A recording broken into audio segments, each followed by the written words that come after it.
We are following up on the historic news coming out of last night's Portland City Council meeting. The council was expected to vote on a $2 million settlement agreement for a group of families that were displaced from the Albina neighborhood back in the 1970s.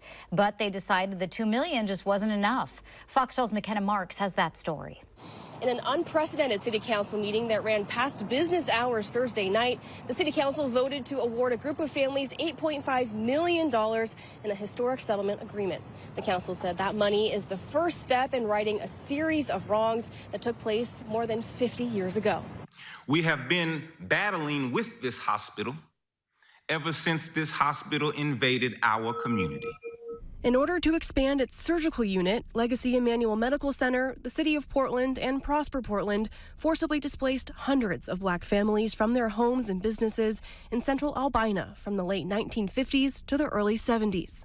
Just last week, the Portland City Council decided on a $2 million settlement agreement that would benefit 27 plaintiffs. 26 of those plaintiffs are the family members of the residents who were forced from their homes more than 50 years ago.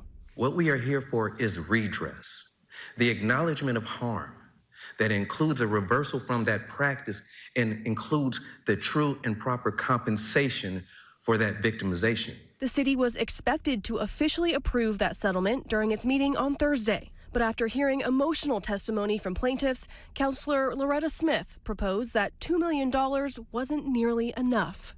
Do you think this settlement makes you whole? It does not, Commissioner Smith. After consulting with its attorney, the City Council unanimously voted to approve an $8.5 million settlement agreement, $6.5 million more than expected. The historic announcement came with an emotional response from both the plaintiffs and the council members themselves, who said these families deserve more than just financial compensation. These rooms have not had people like me and Councilor Smith, but we're here now. And we're going to fight for you. This is the beginning. I spoke to Bird, a close friend of many of the plaintiffs who has been gathering information on this case for years. She says that while the money doesn't right all the wrongs from decades of what she views as racist policies in Portland, she says the settlement shows what can happen when a community comes together.